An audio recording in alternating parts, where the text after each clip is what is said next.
Iyi nama ihuje abakozi b'umuryango utabara imbabare Croix Rouge baturutse mu bihugu bitandukanye byo ku mugabane wa Afurika. Harareberwa hamwe uburyo uyu muryango wajya ugoboka abahuye n'ibiza ububakira, ariko amazu bubakiwe akaba ari amazu adashobora kubashyira mu kaga ngo abe yatwarwa n'ibindi. Ngo hari intera Croix Rouge y'u Rwanda imaze kugeraho mu gufasha abo bantu bahuye n'ibiza, ariyo mpamvu uruhare rwayo ahanini muri iyi nama ngo ari ukubyigisha n'abandi, nubwo narwo rugomba gukomeza kwihugura nk'uko byemezwa na Serafine Mukantabana, Minisitiri w'Impunzi no gukumira ibiza Midimari. Uko byakorwaga nagira ngo mu by'ukuri dusa n'abari barafashe ya mbere tukanabikora neza, kuko nkurikije na filime berekana kandi n'amazu dufite amenshi yagerageje gukurikiza ibyo navugaga. Nkaba numva ko u Rwanda icyo mu by'ukuri rutezweho nuko ruraza no guha abandi experience y'ibyo dukora. Ariko nanone ntabwo navuga ko abanyarwanda baje muri izi training ntacyo baje kwiga, kuko hari n'ibindi bashobora kwiga bishobora gufasha kunoza kurushaho ibyakorwaga. Bijya bibaho ko haba ibiza bitandukanye kandi bisaba ko abantu bahita bashakirwa aho baba byihuse.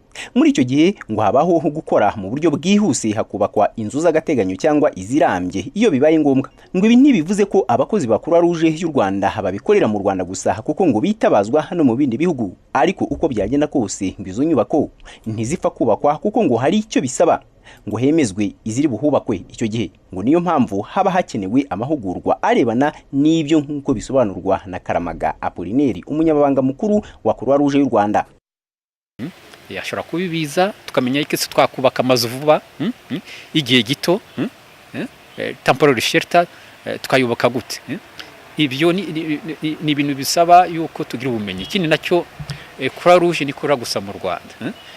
Nk'aba abakozi ba Croix Rouge mubona hari gihe bahamarwa gufasha ibindi bihugu kubaka amazu, sari amazu uza ugatereka hariya. Hari bisaba inyigo, bisaba amafeza atandukanye kugira ngo yanzu zayigereho.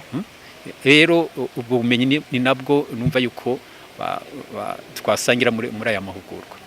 Minisiteri ishinzwe impunzi no gukumira ibiza Midimari yemeza ko imyubakire y'ayo mazu igomba gutandukana hagendewe ku miterere y'ibice. Nta gushidikanya rero aya mahugurwa ngo afite akamaro, kuko intego y'iyi minisiteri ari nayo y'igihugu ngo nukubaka ibirambye. Minisitiri Serafine Mukantabana: uko ubaka inzu yo muri Nyabihu, si kuzubaka inzu yo muri Bugesera, si kuzubaka inzu yo muri Kirehe, si kuzubaka inzu y'Inyamasheke ahari imitingito.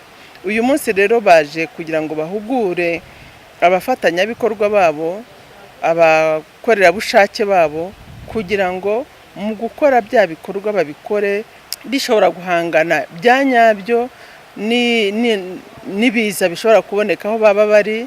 Akaba ariyo mpamvu rero tubona ko aya mahugurwa afite akamaro, kuko mu cyo tugamije ni ukubaka ibirambye. Kuba u Rwanda rwaratoranyijwe ngo rwakire iyi nama ngo bishingiye ku byo rwamaze kugeraho mu birebana no gutuza aba bantu bahuye n'ibiza. Croix Rouge y'u Rwanda ivuga ko yafashijemo benshi yubaka amazu asaga 2,000 kuva mu mwaka wa 2007. Gusa kubaka aya mazu nanone ngo biterwa n'ubwoko bw'ikiza cyabaye. Aya mahugurwa yatumiwemo ibihugu bisaga 10 byo ku mugabane wa Afurika, byiganjemo ibyo mu karere. Abayarimo ngo bagomba gusobanurirwa imyubakire iboneye muri buri gihugu, kugira ngo igihe bibaye ngombwa bazagende bazi aho bahera. Fulgence Kizwera, Royal TV.